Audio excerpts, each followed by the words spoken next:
Do you let him talk? Like, do you listen or do you interrupt him? Do you finish his sentences or do you just listen? Are you a safe place? And when he opens up, if he's vulnerable, do you throw it back in his face later? Welcome to Love Stories, a relationship podcast for successful women, where we talk about love, dating, relationships, and how great love stories are made. Whether you're searching for the one, you're madly in love, or simply curious about romantic relationships, this podcast is for you. I'm Charlene Byars. Each week, you'll hear from women, couples, and experts, and all the ins and outs on how to create your own love story.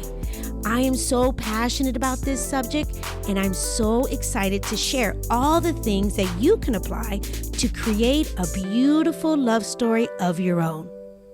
Cheers to great love.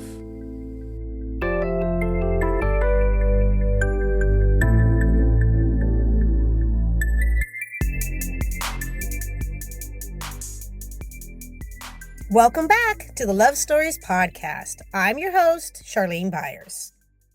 I want to share a powerful practice that helps me stay present, especially when I'm feeling down, anxious, or discouraged, because the mind can be tricky. And focusing on gratitude is the key to shifting away negativity. You can't be in gratitude and feel depressed. They're not aligned. Years ago, I heard Steve Harvey say to start each day with gratitude. And it's actually been a life-changing thing for me. Like, seriously, because every morning I write down everything that I'm grateful for. Big, small, all the things. And when we focus on what we do have instead of what's missing, it actually lifts us up into an empowering state. Gratitude changes everything. When you focus on all the things that you do have and you're grateful for life, you're in gratitude. And when you're in gratitude, you look at things completely different. For an example, if you're in gratitude for that one friend who you can call for advice, for the car you drive, even if it's not the one you want, but you have a car and a roof over your head and good people in your life, the food that you're eating tonight, and also the food you're eating tomorrow. I mean, everything. Write it down. Put yourself in gratitude. You will be amazed by all the things that you start writing down. There's so much to be grateful for. On a separate paper, I also want you to write down what you are desiring, whether it's a purpose partner, a new car, or anything else. I've learned that when we thank God for what we already have, it opens up doors for new blessings. And this is the deal. Over time, you'll notice that your desires are showing up on your gratitude list. No, I'm serious, because they are manifested into your life. And if you haven't tried this, I encourage you to start a gratitude journal. Seriously, don't knock it until you try it. It truly works. And I would love to hear how this practice impacts you, because it really impacted my life. And I also wanted to say thank you. Seriously, thank you for listening, subscribing, and sharing this podcast. You are why I created it. And I am so grateful for this community and these meaningful conversations about love, relationship, self-growth, and our faith. Because let's spread joy and love together, because it's available to all of us. Let's talk about the tip of the week, which is, how do you know if you're dating a man who will be available for you when it comes to the matters of the heart? For an example, if you're dating a man and he's a good provider, but ignores your emotional needs and is always working, that's a no. And you should actually just move on. Here's the deal. A workaholic is a no, because there's a fine line between ambitious and having nothing left to give to his lady. A lot of rich men who have money are actually broke emotionally, spiritually, and physically. It's so important that your emotional needs take precedence over your financial needs. This is where true safety lives. So don't just go for the guy who can take care of you financially, but won't give you what you need emotionally. A healed woman who has cleared her love blocks knows how to communicate her emotional needs, but also knows how to attract a man who's attuned to those needs. We always attract what we are. And if you keep attracting workaholic men that are not showing up, that is showing you that there is something unavailable about you, and you have some love blocks to clear. And if this is resonating with you, I would love for you to book a session with me. I'm a certified women's empowerment coach, a feminine embodiment practitioner, and I specialize in romantic relationships, either if you're single and dating or if you're married. In one 45-minute private session, you will get clarity on your love locks and what's keeping you stuck, and an action plan to move forward and start attracting emotionally available men. The link to book the call with me is in my show notes, and I'm really looking forward to talking to you. I am thrilled to welcome my next guest to the show today. Daniele Hage is a highly experienced and inspiring co-pastor speaker, founder of Dynamic Traits, Bring Out the Best, with over 40 years of co-pastoring alongside her husband, Steve. Daniele has developed a deep understanding on how to encourage individuals to bring out the best in themselves and others. Her engaging teaching styles and relatable approach have made her a sought-after speaker at conferences throughout the nation. As a happily married mother of 3 adult children and 6 grandchildren, Daniele's insight into personal and interpersonal dynamics are rooted in her own life experience, making her an authentic and trustworthy guide for those seeking to grow and thrive. I had an incredible conversation with Daniele about women's empowerment, the power of embracing our feminine energy, and how societal pressures have leave women feeling exhausted and alone.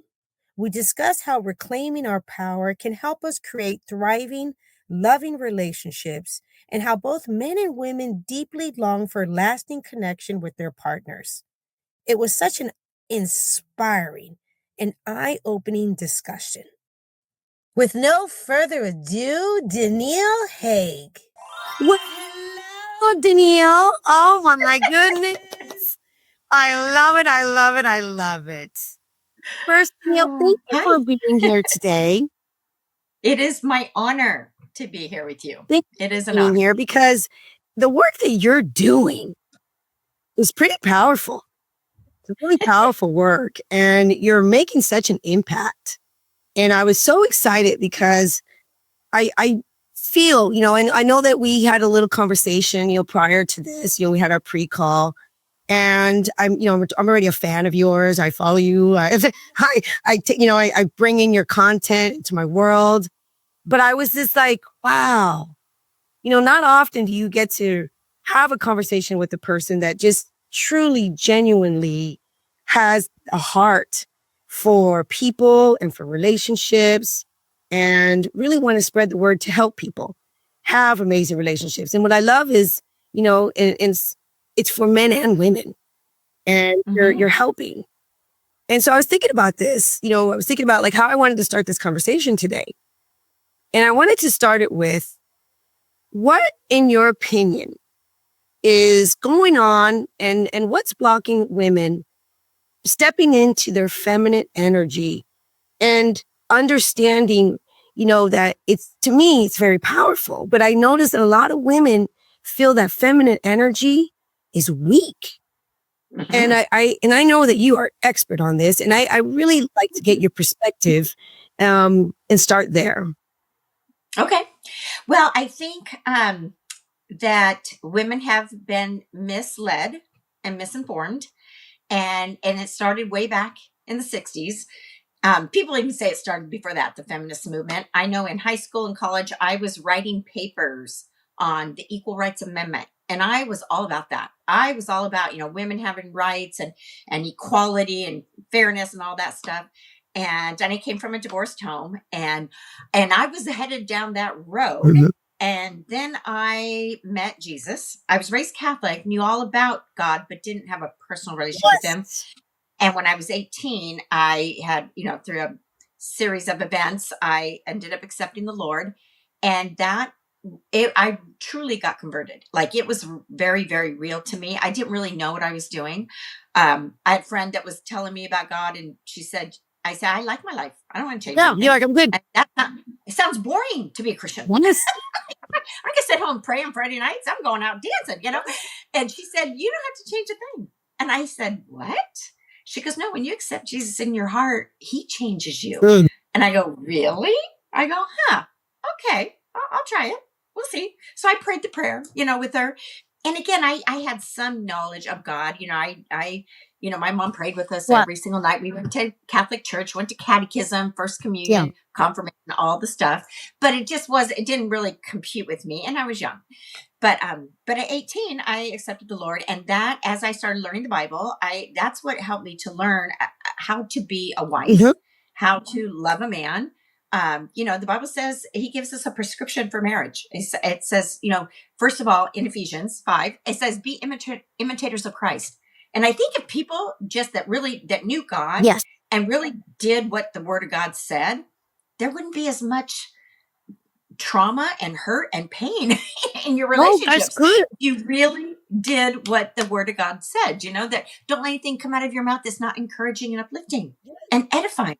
Like, what if we actually put a guard over our mouth sometimes, I know, but wow, that's actually very powerful what you're saying, because when you talked about, back then, right, when the feminine movement and everything started happening and women started really, I felt like when the feminine woman movement came, it actually, looking back now, I think there was really things that needed to happen, but it also, I felt, was actually disempowering women in a sense, because they went away from their femininity and they got more into their masculine and, masculine, I'm going to do, I don't need a man, all this kind of stuff. Or, why do you think then now women are struggling with going back into that feminine and realizing how it's actually very powerful? Because I talk to a lot of women, I talk to a lot of women and I try to explain to them, you could absolutely be someone that has goals and you go and thrive and do and all that. But I truly believe with all my heart, and especially in the matters of the heart, that there's something beautiful and so powerful about our feminine energy. But right now, a lot of women are like, oh no, I'm not, no. Mm-mm. Yeah, it's because they've been lied to. I mean, the feminist movement said we're going to get to equal rights and equal pay for equal work, which is awesome. Oh, that's great. I want to be able to vote. I want to be able to own my own home and my own car, and I can do all that stuff. But it took a turn somewhere, and then it became very negative and disempowering of men. And what I don't understand is, why can't we both be empowered? Why can't both men and women? Because you see, women, when I say to women, I teach women about men and how to empower men so that women can get their needs met. And women go, well, what about, aren't you teaching the men about women? And it's like they're constantly avoiding change for themselves. It's like they want to point the finger and blame the man. It's the patriarchy and it's all their fault. But that is a lie from the pit of hell. I really believe it's demonic. And what the feminist movement, I do too. It ended up like shunning men and putting them down and emasculating men so that women can be lifted up. And I don't need a man became the thing. And so women became very masculine. I can do what a man can do. I can work, 80 hours a week. And I can open my own door. I can pull out my chair. I can do all those things too. But who wants to? I don't want to mow the lawn. I'd much rather my husband do. No, but honestly, that's good you're saying that, because I noticed like I work with a lot of women that are, amazing women, seriously. Yeah. But they are very, very high achieving women. They have careers and they have, they would say overall they have a pretty good social life and they have this and they have that. But when it comes to the matters of the heart, they can't figure out for the life of them why they keep attracting these men that are not masculine. They're feminine themselves, and they're not realizing exactly kind of what you're saying. If you're thinking that you don't need a man, you know what I mean? What do you think you attract?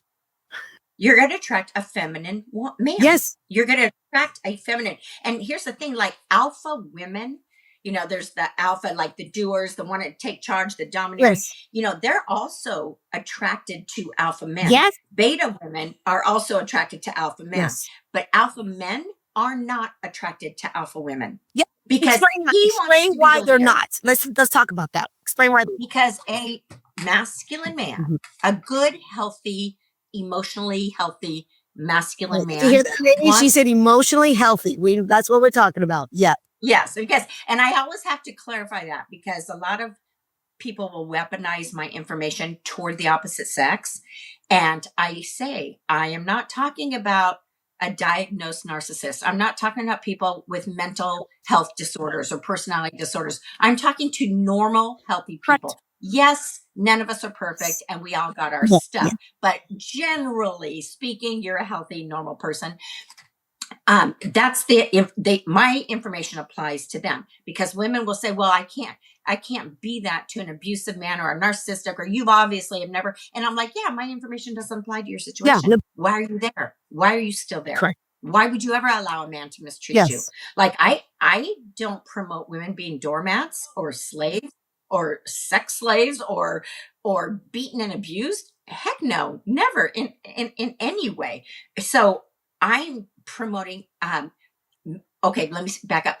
A masculine man, the only way he can connect and bond with a woman is if she receives what he has to provide. Yes. Like men don't really bond through sex. No. Okay, women do. Emotionally, women bond through sex. It's because we release that oxytocin, and ladies need to understand that. Thank you for saying that by now.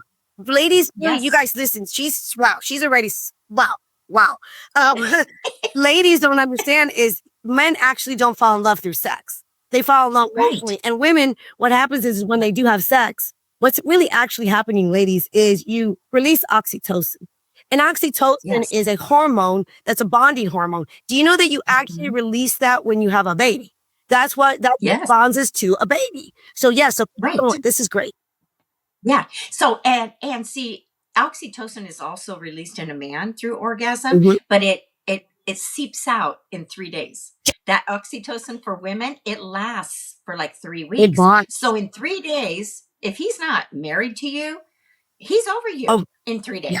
He's not connected. Nope. He can move on to the next one. Yeah. Because for men, sex is like plumbing. It's just not that an emotional thing. Now, after you're married and you're committed and you're in a committed monogamous relationship, of course, a man feels loved because it's a huge need for him. Sex is a need.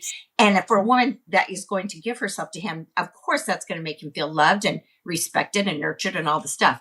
But just like in a dating situation, a man wants to be able to be a woman's hero. Yeah. Well, if you're all masculine and badass, ball busting woman that doesn't need a man, he's going to be like, next. I want to be with a woman that needs me. I want to be her hero. Absolutely. I want to be with someone that I can provide for and give to. And do you know why? Because that's how men were created, to be protectors, to be providers for the more vulnerable people, women and children, for the weaker. That's in their innate instinctual makeup. 100%. Yeah. So, 100%. So they want to be that for a woman. So a woman that says, I don't need that. I have my own car, I have my own house. I don't need anything. I make my own money. That's great. But if you want to be in a romantic relationship, you've got to leave the masculine energy at the office. Have a job, be the president, be the CEO if you want. Great. But see, what the feminists have taught is that you can have it all. And that's a lie too. We might be able to have it all in a lifetime, but you're not going to probably be able to run a business and raise a family and still be healthy yourself and be in a romantic relationship all at the same time. Yes. Because those are all different jobs. No, they are. And that takes a lot. But that's true. And that's actually what's going on. So it's going on. Yeah, women are getting women are getting sick. Th- th- That's what's happening. Ladies, let's talk Women, about this. This is so good. there- This is what's there's going more. on. There's more women. You are so right. There's more women right Yes, now single. There's more women right now absolutely exhausted. exhausted. They're having adrenal burnout. There's more breast cancer. There's more illnesses for women now. There's more heart attacks in women. And do you know why? Because women's bodies weren't designed to work as hard as a man. No, Maybe you can work as hard. That's not how you were designed. no. Women, from the beginning, and I know women, this ticks them off when I say it, but you were created to give life, to birth life. That is the most. I mean, men can't do that. No. We can do that. It's a gift. We were a God-given gift to man. Yes. Yes. We were the very last thing created. Remember this God, 6 days, he created everything, vegetation, land, the ocean, the skies, the heavens, everything. He created animals. He created man. And then he looked and said, wait a minute, it's not good for man to be alone. Mm-mm. And then he created woman. Yes. So women are a gift. 100%. And I don't know why anyone would get mad about that. You are just speaking. This is not coming from you. This is not coming from me. This is literally coming from God. From God, our creator. Whether you want to believe that you were created by a God or not. That's true. true. You were created by something. What was it? And not only that, and what I love about that is when you understand it in that way, you understand that it's actually safety for both the man and the woman. It's created in such a way that both actually can have that compatibility, that it's like a lot of times people don't realize when you get married, there's actual jobs that we have to play. Like that's just anything else. There's a role that really helps one another, because really when you break it all down, that's actually deep down inside what men crave and deep down inside what women crave. But I think the message in the world is absolutely keeping women, like we just talked about, so disempowered and not getting the help and the want and be able to just receive. We are meant to receive, hon. We are so meant to receive. So when you talk about how the message is really affecting women, what is happening with the men? What are you hearing from the men? It affects the men too, because women want to be men and women want to be in their masculine, and that's not attractive to a man. A man wants a feminine woman, a soft, receptive woman, someone he can lead, someone that will respond to him, receive from him, someone he can give to. I always tell women, don't ever outgive a man. If you're giving more than a man, then that puts you in the masculine role. Like you always want to be the receiver, and then express appreciation, of course, absolutely. But that's what makes a man feel loved and respected and like a man. Yes. For when there's a woman that needs him, that is willing to need him. She can be strong. She can be self-sufficient and independent. But when a strong woman voluntarily makes herself vulnerable, that is hot. That is sexy. That is irresistible to men. Irresistible. It's irresistible. It's irresistible. They like smart, competent women. I mean, they're not mad at smart, competent women. It's just not what they need from us. Yes. And you know what? And they absolutely respect a smart woman. Yes. But when it comes to the matters of the heart, there's something about a woman that when she really understands the power of her feminine and she's actually able to touch into her vulnerability, that actually gives that strong man an opportunity also to step into his heart. Yeah. Yeah. Right? Yeah. To have that vulnerability, because you have men out there, you guys, that are doers, that are strong, that are all things like this. But let me tell you something. This is what they talk about. Like, a man needs a good woman too, because that's what we provide for them. We provide something that they're not going to get from anywhere else in the whole wide world. That's right. Is that ability for us women to have our emotions and our femininity, to allow them also to feel safe, to connect, to have that beautiful intimacy. So I keep telling everyone, I'm like, Danielle, it's a win-win. It is. It absolutely is. I don't it's sad to me that women have to buck up and compete against men, and I don't think men want to argue and fight with women. So I think a lot of times men will just throw their hands up and go, fine, have it your way, because there's nowhere else to go. They either have to fight and then there's conflict, or, to get a woman to back down or submit, or he has to, back down. And I think, I get so much from women saying that my man, he just doesn't open up. He doesn't talk to me. He's so withdrawn. He's just quiet. Like, we don't ever talk. And I always ask, like, well, do you let him talk? Like, do you listen, or do you interrupt him? Do you finish his sentences? If he shares an idea, do you have a better idea or a better way of him doing the idea? Because women always have a way that they want things done. Or do you just listen? Are you a safe place? And when he opens up, if he's vulnerable, do you throw it back in his face later? Because man after man after man on my social media will say, I will never be vulnerable in front of a woman, ever. In fact, I just interviewed a guy, Adam Allred, and we talked about this. And I said, what is it about men that they're so afraid to be vulnerable? And I get it that they've been hurt. And so they're living from that wound. They've been hurt. They've been emasculated because a woman will take their vulnerability and, throw it up in their face and make them feel less than, like they're not enough and weak. And no man wants to feel weak or not enough, or, no man. Well, they don't, but then we're complaining all the time that a men are not. He doesn't open up. That men are not, we're complaining that men are not leading, that men are not approaching, that men are not stepping up. And they don't realize it actually it's both. Why is that happening? They point the finger so much on the man. And you guys, me and Danielle, we are all about men and women. We are all about people having amazing relationships with each other. Seriously. Yeah. So, and maybe it's not so much that the men aren't leading, maybe the women aren't following. Yeah.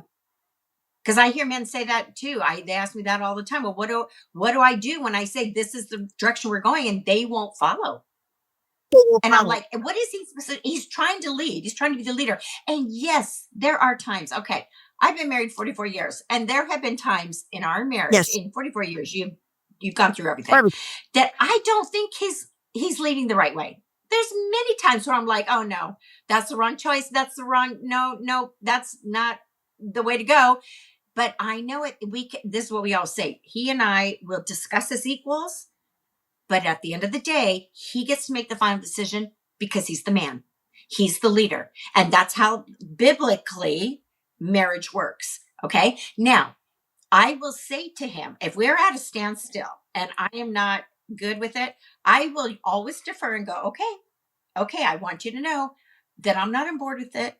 I don't trust this decision. I don't even trust you right now. But you know what I do trust is the God in you. And I know you're a God-fearing man. I know you pray. And so I'm going to trust God. Yes. And I'm trusting God with me too. Yes. That he's going to protect and provide. Ultimately, he is my protector provider. And so there's been times where when I'll say that, my husband will come back around and he'll go, okay, let's talk about it a little bit more, because that puts a lot of pressure on him. That, like, might not be the right decision.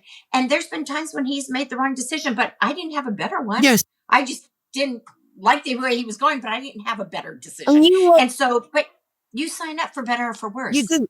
I'm in there for the long haul. But you know what, though, when you talked about that, when it comes to, that's very powerful that we're going to say something about this right now. The reason why I believe, and I know you believe, I know you're a pastor, I know you're a relationship expert, I know you're just amazing. But one of the reasons why that's so important, because ladies, let's talk about this for a second. What she's saying is, if we're going to follow our husbands and our husbands are in the flesh, then they're going to make decisions based on what's good for them or what they think is good. But when you have a man that truly understands that, you know what, I'm going to put God in the center, I'm going to allow God to make the decisions, then you're actually going to be safe.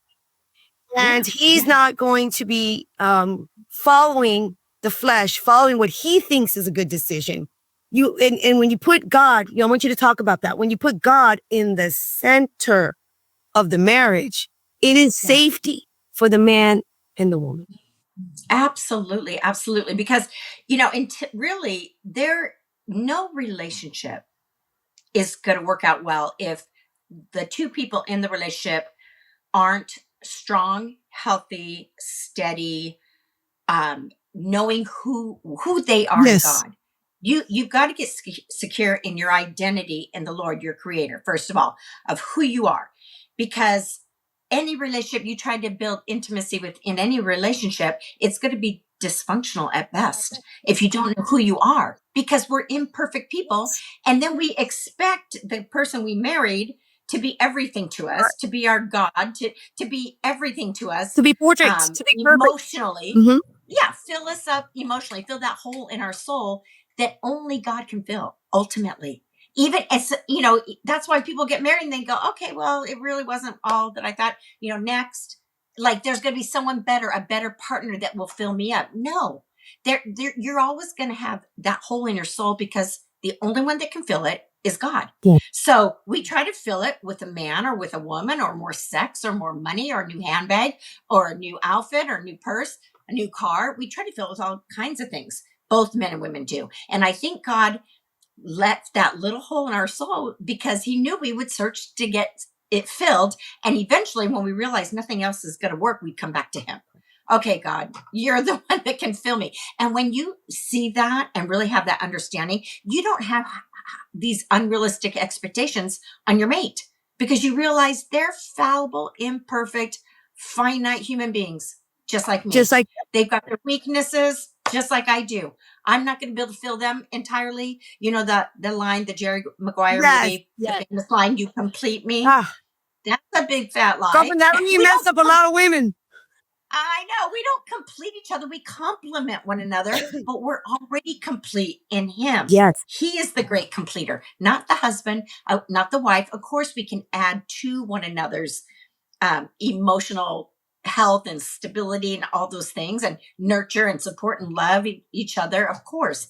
But ultimately, you can't put all your eggs in one basket in a human being. No. Because they're going to disappoint you. No. They're going to let you down. They are. They're really going to. Yes, yes. And again, and then when you have, relationships and you have marriages that are based on that, that's where people start talking about, oh, this is so hard. This is, we're not going to make it, because you don't have that foundation, You're exactly. so much on another human being. And seriously, we are human beings. Come on, let's be honest. We have emotions. We have all kinds of things that are happening. We are not going to ever be perfect. And we're never going to be, we're barely just trying to take care of ourselves, let alone think we're going to be no, it doesn't work that way. Right. And I think that that's where the confusion's happening for women. I really do. And I know for men too.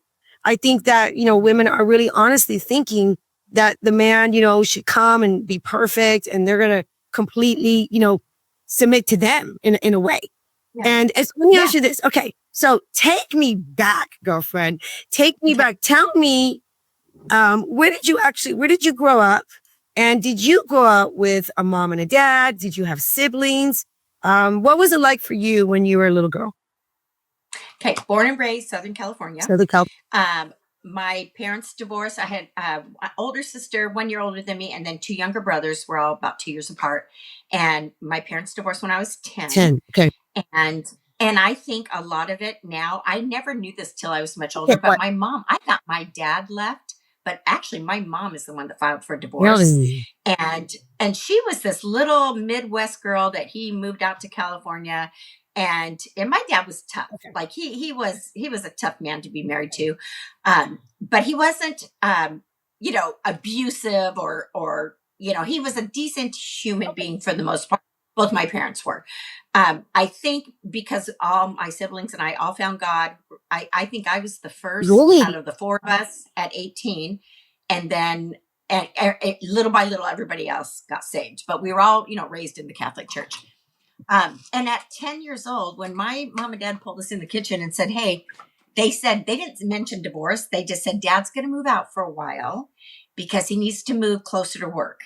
And just for like 2 months. And do you know that I was so happy to hear that, because I couldn't stand hearing them fight. I was like, oh, thank God. Because every night I'd go to bed. That's powerful. I'd be like, Go ahead. You're like, yeah, you were like, as a 10-year-old, you couldn't understand it then, but there was something peaceful because you're like, I can't take this energy anymore. Yes. Yeah. No, I would pray every night in bed. Oh God, because my room was across the hall from their room. And I'd say, oh, please don't let them talk. Don't let them talk. Because it always started out as a slow, like a little rumble. And then it would get louder and louder. And then they'd come out and they'd go into the kitchen and then they'd be screaming at each other. And I would just lay there and it scared me. It scared me. I hated hearing them fight. And so when they said they were separating, I was like, okay, great. Can we go outside and play now? I was happy. You were like, oh my goodness, this is good. Yeah. Because you know what? That's important that you're saying that, because it really, again, it's not no blame to our parents because they do the best that they can, but it really plays a role and in the energy, and it affects us as children. You know, what is happening in our environments. Like, seriously, it really plays a role. What do you think now, looking back, how that actually played a role when it came to you in the matters of the heart? Were you a woman that like started liking, you know, had your little boyfriends when you were very young, had crushes? Or was that something that you just weren't interested in until you got a little older? Yeah, I didn't really have a lot of boyfriends like through high school. I ended up probably as a sophomore or junior, I did end up getting involved with one boy, but there was one guy, and I did think I was in love with him and all that stuff. Got my heart broken. But other than that, I never had, I had a lot of guy friends and stuff, but looking back, I had that fantasy. Like, I wanted the fairy tale. I wanted the fairy tale life. I wanted a family. I wanted a husband and children, and I never wanted to be divorced. And I knew that I wasn't going to get married for a long time because my mom would always say, make sure you always have something to fall back on. Like, get your education, get a good job. You want to be able to support yourself. See, that was the feminist movement. You need to support yourself. Don't depend on a man. Don't need a man. And because when my dad moved out, my mom had to go get a job and she had 4 little kids. Wow. But he didn't make enough to support 2 households, and he paid child support, but she still had to make money. And so that was a very scary time for her. And I just remember thinking, like, that little tape in my head, like, I need to support myself. I can't depend on a man. So I did have a little something there about men that I couldn't trust them. Right. And because they leave. And so I was going to college, and I was not going to get married until at that time, 25 seemed much older to me. So I thought at least until I'm 25, right? Yeah. And then I met my husband to be at 18, right after I got saved, because he was studying to be a pastor. And somebody introduced us and said, hey, she's just new to the Lord. She has a lot of questions, and would you come over and talk to her? And so we started hanging out. He was like 21, 22, but he was so wise for that age. I'd never talked to a guy who was that smart at such a young age. And he seemed much older than me because he was so mature spiritually. Yeah. And and he'd answer all my sister and I's questions. And then we started little by little, like, falling in love. And I was like, I'm too young for this thing. And he said to me at one time, we're either going to have to get married or break up, because there's a lot of passion there, and I'm going to be in the ministry, and I am not going to have sex before marriage. Wow. And I was not a virgin. I did have sex with that one boyfriend. And so I had a little tiny bit of experience, but I thought, there is no way we're going to be able to hold out. And because I'm not ready to get married anytime soon. And he was adamant. He was like, no, we will not. We will not. Your man is something else. That's and he was the strong one. He was the one that's saying no. But I said, well, I don't want to get married. I'm just way too young. I'm not doing that. And I moved away, an hour away to Newport Beach. No, you didn't. No, you didn't. Yes, I did. No. Thinking out of sight, out of mind, because he was super persistent. But he was a man that nobody wanted. Like, he was a man with a plan. Ladies, that's what we're talking about. Let's talk about that's a typical, healthy, masculine man. This is what we're talking about. And he was definitely pursuing me. And I just thought, I'm going to transfer jobs and get away for a while. I'll go to college down there. He'll forget all about me. Okay. And I did really like him. Like, I could feel like that I was falling in love with Yes, them yeah. from what I knew about love. And then, but I just thought I'm too young. I'm too But young. yeah. And so he said, well, I'm going to come see you on the weekends. And I was like, yeah, sure. Okay. And he did exactly what he said. He fixed his car up. He would come see me every weekend. And then I'm down an hour away. I don't have any friends. And now I'm missing all my friends Yes. and him. Good. And so it's almost like distance made the heart grow fonder. It kind of backfired. My plan backfired on me. And then he and my sister talked me into moving back and going to school. And my sister and I got a condo together. And then we went to college up, where he lived. And then we just continued on. And then he was adamant about getting married and he proposed. And I said, okay.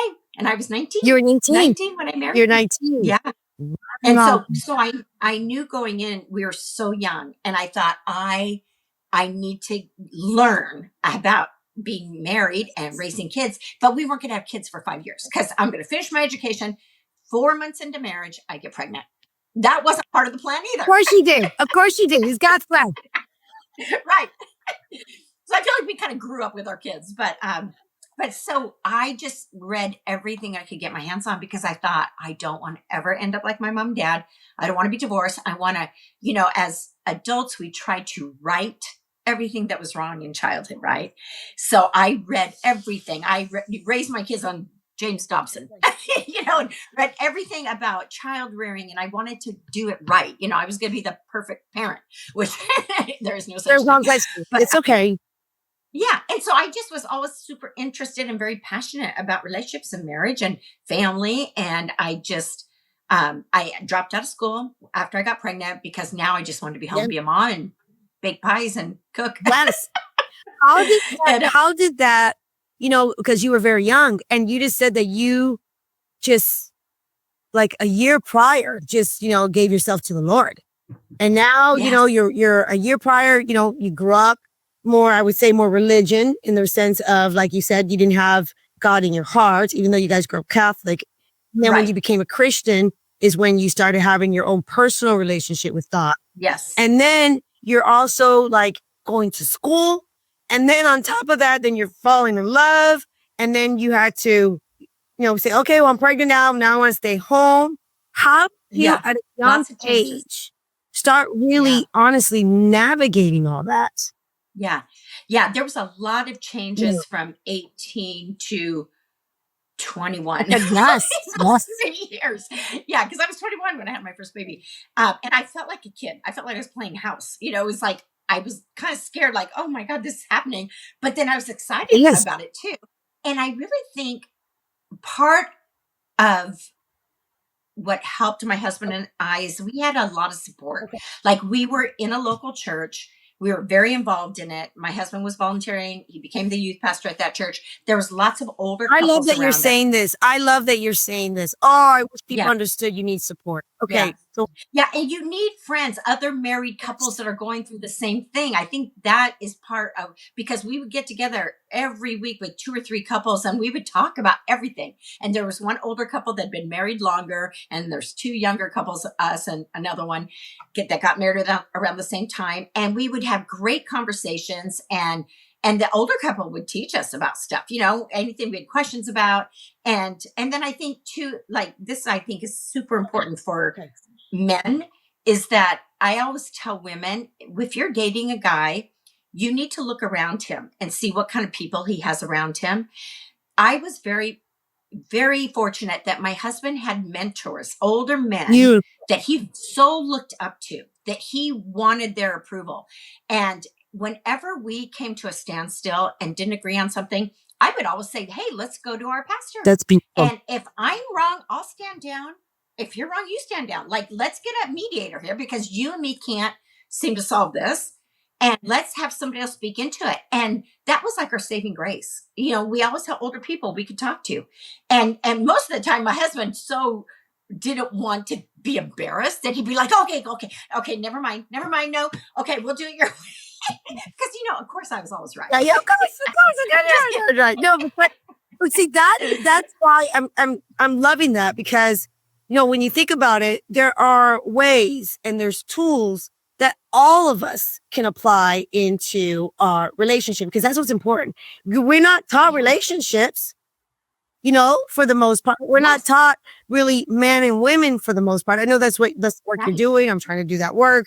But for the most part, we're not taught. So you take two people and you love each other and you have love and everything's great. But then you bring them together and kind of like, now what? Like, now what? Yeah, they both have totally different backgrounds. And I think, the adults, their caretakers, did the best they could, but they only handed down with the tools they knew, and which probably weren't a lot. Like, I don't feel like my parents had any tools that they taught me. No. And my husband, oh my gosh, he came from his home life was so dysfunctional. Yeah. Very, very dysfunctional. And thank God he found the Lord when he was like 13 or 14, or he would either be dead or in jail. And he always says, like, he's got a horrendous testimony. He always says that his two best friends in school back then, one is dead and one's in jail. Like he said, had he not met the Lord, he would have followed in. That was that was where he was going. That's where he was going. That's where he was headed. And he was angry. His father was very angry. His father was very abusive. My husband and his father had the same, very similar personality types. Okay. And I always say, you're not an angry man, though. And it's because of the work that God did in his heart and the healing that he got through the local church.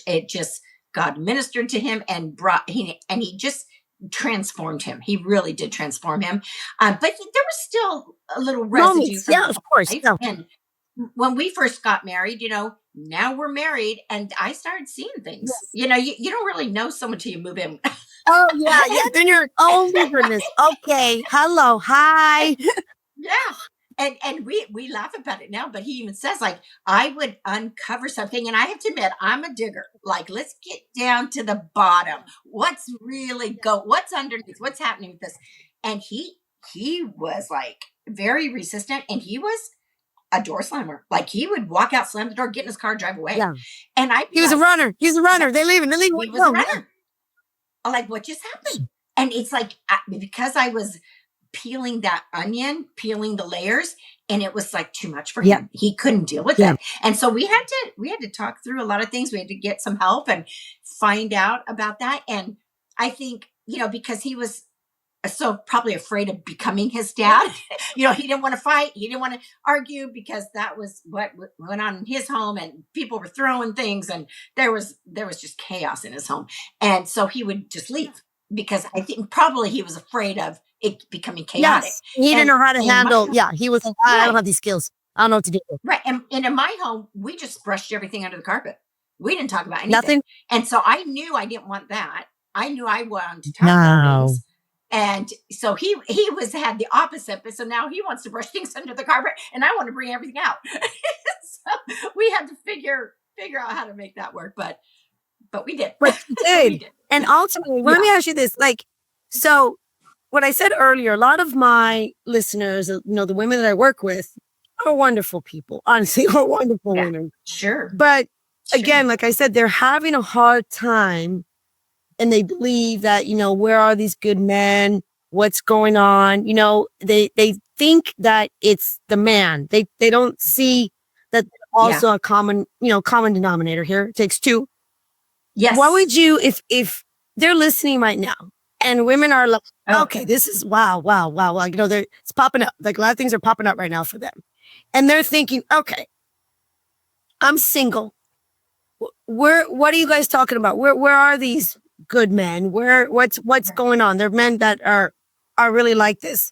What advice would you like to start with and give them to help them be able to shift into understanding that there are some great men out there? Yes. Okay. Yeah. Well, I think if you don't think there are any great men out there, you're never going to meet one, number one. Okay. So you need to know that there are. Okay.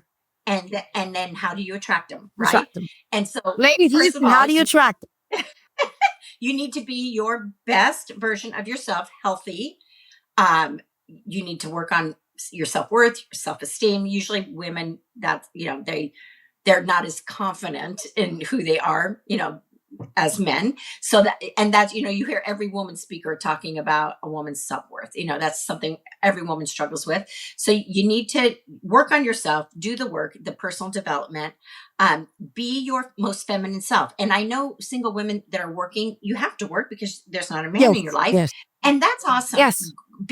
Work your job and really, figure out if that's your passion and what your purpose is here on earth, and put your full, attention on your purpose, whatever your purpose is. And hopefully you're in a line of work that you love and you're passionate about and you're having fun, because happy women are very, very attractive. They are, men. girlfriend. Ooh, yeah. That's so true. That energy, right? That energy. Right. Men love a woman with a smile on her face. And a man can detect a bitter woman 10 feet away 100%. And he is not going to approach her. 100%. So like when you're out and about, smile. If there's a man you find attractive, look him in the eye, smile at him. Don't ever be the first one to speak. Let him be the one to initiate and come over. But your smile and your eye contact will give him permission. Absolutely. So that says that you're approachable because you're happy and you're smiling. Don't smile at men that you don't want to talk to you. Okay. Don't, because they will. And we have done this. We have literally gone out to restaurants and places where there's music, and we're like, let's test it out. Let's smile. And I am telling you, it works like a charm. I was one time with my kids. I'm a married woman, but we're in Chicago and I'm with my daughter and son-in-law, and we're out to dinner. And I thought, and it's just me with them. My husband wasn't there. And I feel protected because I got big fireman. And so this guy I noticed was looking at me. I just smiled. I wasn't necessarily attracted to him, but I was just being kind. And pretty soon I noticed in the corner of my eye, he was getting closer closer. He was inching his way over little by little. Pretty soon he was standing right next to me. And I was like, and he's, hi, I'm so-and-so. Hi, and I'm Danielle, and these are my kids. And, I had a wedding. But I was just being friendly. But I thought, if you're nice to men, they'll be nice to you. Yes. But what women have been taught is, just ignore them, play hard to get, make them do all the work. But you have to flirt a little bit. If you're single, you should flirt. Absolutely. Like, dress classy, sexy. You don't show everything. You don't have to show every part of your body. You'll attract a certain kind of man if you do. Yes. Which is probably not the kind of man that you want to be married to. But, for a woman really to be sexy, all you have to show is your face. Yes. That's all they need to see. Like, leave some things up to be discovered later on. You just don't let it all hang out. And men like classy women. I mean, that's attractive. Of course, they're going to look at the ones that look like, that are, scantily dressed. Of course, they're going to notice them because there are body parts being shown. Yeah. But that's not the kind of woman they're gonna. And that's not the type of man you want to marry. They're the one that just women like, you know what I mean? He's looking for a one night stand. Yeah. And when you're dressed that way, you look like that's what you want to. But that's that's so true, because if, I tell women, I'm like, listen, I mean, bless your hearts, ladies. I don't care how beautiful you are. I don't care what you think that is. If you don't look approachable, why would a man want to approach you? Yeah. Yeah. Right. Yeah. Because if you're so closed off, if you don't realize how you are really showing up in the world, there's something so powerful of, like you said, like, you don't have to worry about anything because you really understand yourself and you really get that. You can go out and about and be happy and spread that energy. And it doesn't mean that you have to go out with the guy who approaches you. And ladies, when the guy comes to approach you, be nice. Like, it takes courage to go approach a woman. Yes, it does. It does. And, I just want to back up one second. You said, these women are saying, where are all the good men? Come on my social media. You'll see them. Because I cannot tell you how many men are saying, they're asking the same question. Where are the women you talk about, Danielle? Where are these women? Find me a woman. They're asking, where are all the good, virtuous women? And I'm like, isn't that interesting? Women are saying, we're all the good men. And men are saying, we're all the good women. Because men have been very hurt by women. Yes. And I didn't realize this until I put my information on social media, just like worldwide. I'm talking worldwide, across every culture. I get messages from men in languages, and I mean, it's amazing. There's times that I cry. Oh, I feel so emotional because I can't believe how hurt people are, when it comes to let's relationships, talk and I about hear that. the Let's talk about stories. what are you hearing? Yeah. Because we talk a lot about, what women are talking about. What are you hearing? Yeah. And I know you hear all of it, but what do you hear more often? What men Yeah. are, or what men are speaking out on? What is the thing what's the common thing that you're like, wow, this is really happening a lot? Men are disrespected. Okay. They are disempowered. They're being emasculated by women. Women don't fight with their fists; they fight with their words. Yeah. And they criticize, they complain. Yep. Men don't feel appreciated for their hard work. They feel like they can't, no matter what they do, they can't make her happy. And they slay the dragons, work 3 jobs, and she's still not happy. Still not happy. And they feel like they can't, like, what can I do? And you're going to gravitate toward, men are very competitive and they're very motivated by wins. Yes. Wins. So if they can never win with you, but they're winning at the office with the secretary, the younger girl that's looking at him going, man, he's accomplished so much. Look at what he's built. Look at the car he drives. He has a home. And they're in awe of these men. And then he goes home. He's getting an F at home, but an A at the office.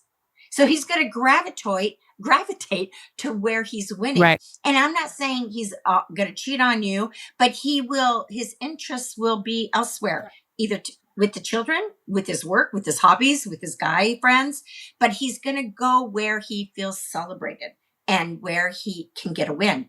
And so you want to be that safe place for him where he feels the most admired and most appreciated by you, the queen. Yes, You're his queen, right? And so I think sometimes women are unhappy on principle because it's like they use it to manipulate men. Well, it'll make me happy if I'm not going to be happy until, well, when, then I'll be happy. No. How about saying everything that makes you happy right now? Everything. Number one, he's not responsible for happiness. But here's the thing. Men hold themselves accountable for women's happiness. I know. And that sentence right there, ladies that are listening, think about that. He's not responsible to make you happy. You are responsible for your own happiness. It's an inside job. Okay. It's not external. It's internal. But he holds himself accountable. It is so important for a man that his wife be happy.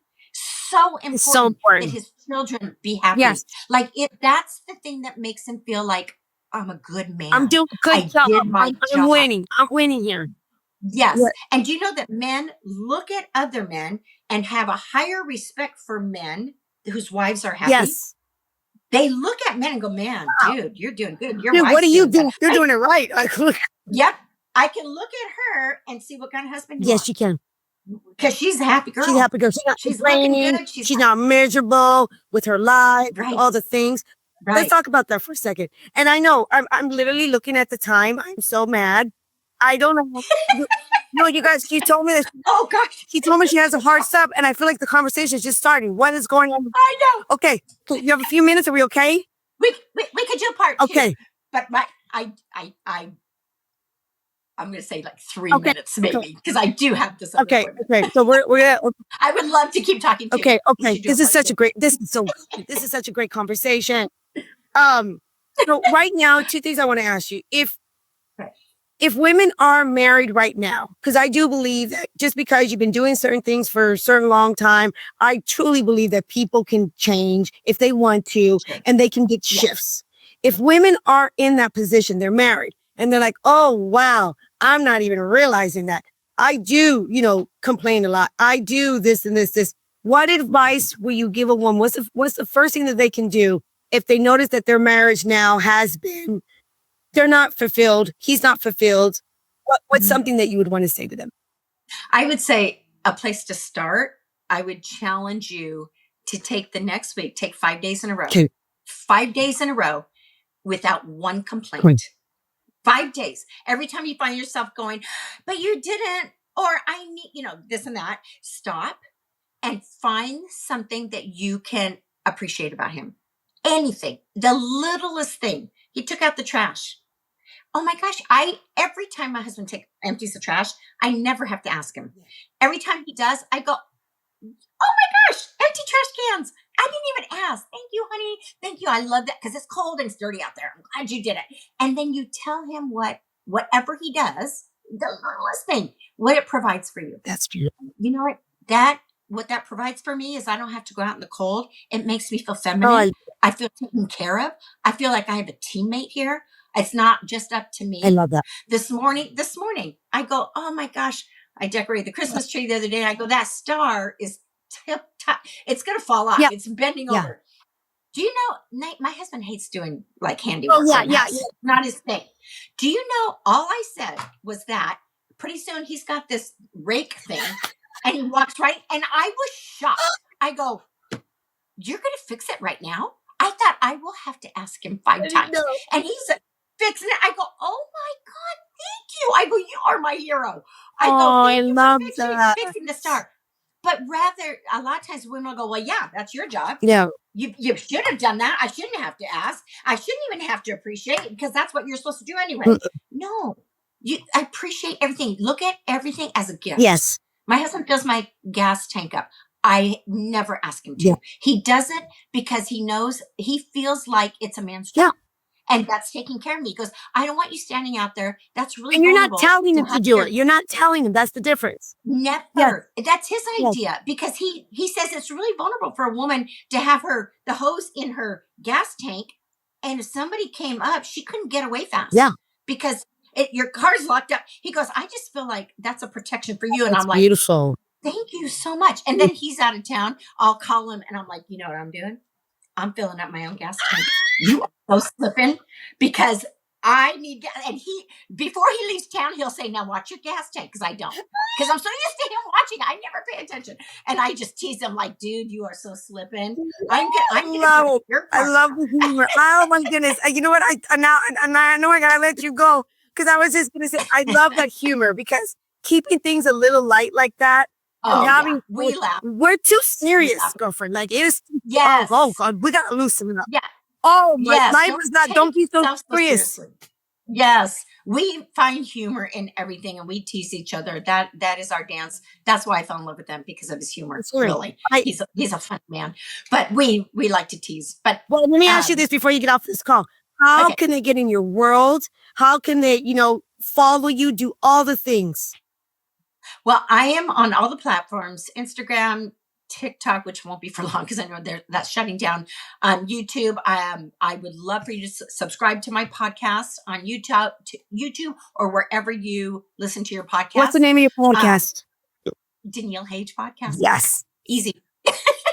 Easy peasy. Daniele Hage everywhere. Spelled with 1 L, not 2. My daughter-in-law is Danielle with 2 L's. Hage. So people sometimes confuse our names, but if you look up Daniele Catherine with a K, Hage or Daniele Hage Podcast, you'll find We're going to leave the show notes in the show notes, the link for your podcast. Yeah. And I know, and you're on Instagram too, and you're pretty much everywhere. You guys, and Facebook. Get in her world. No, you're going to be blown away by her content. She is amazing. You are amazing. Thank you so much for being on today. Will you come back? Yes. Pardon me? Will you come back? Absolutely. Okay. Yes. It's fun talking to you. Okay. Yes, great question. We got to have her back. Really and she's in California, so maybe I can convince her one day when it's convenient, we can make this work. She can come to the studio and we can do it live. Because I think that we just got started. I think this was such a valuable conversation. And I am so appreciative to have this conversation with you. Thank you. Well, it's totally my honor. And you're a great interviewer. And I'd love to come back. And I do go to Arizona from time to time. I speak at a church out there from time to time. And so next time you're coming out, because I'm saying it right now. I'm letting you know right now. Next time you're coming out, please reach out to us. Because we would be honored to have you back. Finish this keep having this conversation. Yes. We just got started. And thank you so much, hon. Thank you so much. Okay. And until next time, cheers to great love. That's a wrap. Wow. What a meaningful, wonderful conversation I had with Daniele today. I truly believe with all my heart that we all deserve great love. And I truly believe with all my heart, it is so important that we go by what actually works when it comes to the matters of the heart and stop listening to society and all the noise out there. If we take a look inwards and we're honest with ourselves and we ask ourselves, what is it that we truly want for our life? What is my purpose? And who do I want to share with? And what do I want to do with my life? And who do I want to build with? That's when you attract great love. If you're loving this podcast and these incredible conversations, please hit the subscribe button and leave a 5-star review. Don't miss an episode because each week I'll be bringing on guests and experts who will share their knowledge about love, dating, and relationships so you can apply it into your own life. I'll see you next week. And until then, cheers to great love.